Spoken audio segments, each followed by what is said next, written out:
New criticism. The new critics of 1930s insisted on the intrinsic, meaning inherent, internal, values of a work of art and focused their attention on the individual work alone as an independent unit of meaning. They never considered biological, sociological, and historical background of the work of art for the interpretation of the work. I.A. Richards, who was born in 1893 and who died in 1979, is a staunch advocate of a close textual and verbal study and analysis of a work of art. In order to ascertain the responses of fairly cultured readers, he distributed among his Cambridge students printed sheets containing 12 poems and invited their comments. The names of the poets and all other informations about them were carefully withheld. Having analyzed their comments, he also gave his comments, interpretations, and conclusions. They were all included in the third part of I.A. Richards' book, The Practical Criticism. That book became a landmark in the history of literary criticism. Thus, I.A. Richards has made literary criticism factual, scientific, and complete. Actually, this factual and scientific method of critical analysis influenced a lot the new critics on both sides of Atlantic. A poet wants to communicate, and so he writes. The language he uses is the means of that communication. Language is made of words, and hence a study of words is all important to understand the work of art. According to I.A. Richards, words carry four kinds of meaning. They are sense, feeling, tone, and intention.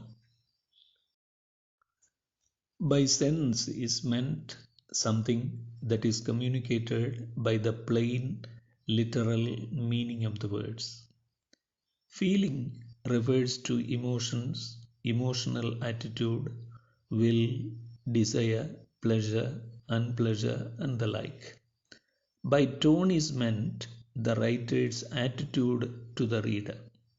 Actually, feeling is only a state of mind. It won't imply an object. But intention has an object. It is actually the writer's aim, which may be conscious or unconscious. It refers to the effect that the writer wants to produce. Really, this purpose modifies the expression.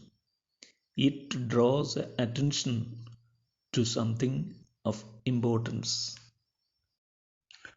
Though I.A. Richards, William Emerson, and T.S. Eliot had their contributions to this critical approach, it was John Crowe Ramson's The New Criticism gave the name to it. Cleon Brooks and Robert Penn Warren too had their contributions to it. The new critics set out to define and formalize the qualities of poetic thought and language. They utilize the technique of close reading with special emphasis on the connotative meaning, giving additional meaning. Slim has a positive connotation while skinny has negative connotation. and associative values of words. They also focused on the multiple functions of figurative language like symbol, metaphor, and image in the work. They are also of the opinion that the poetic form and content should not be separated, since the experience of reading the particular words of a poem, including its unresolved tensions, is the poem's meaning.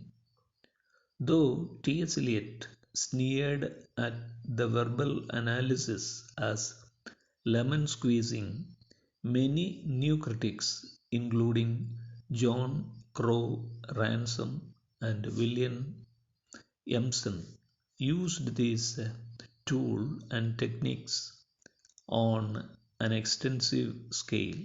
Moreover, William Empson came out with his book Seven Types of Ambiguity in 1930, where he identified seven different types of verbal difficulty, that is, ambiguity, in poetry and gave examples of them with worked analysis.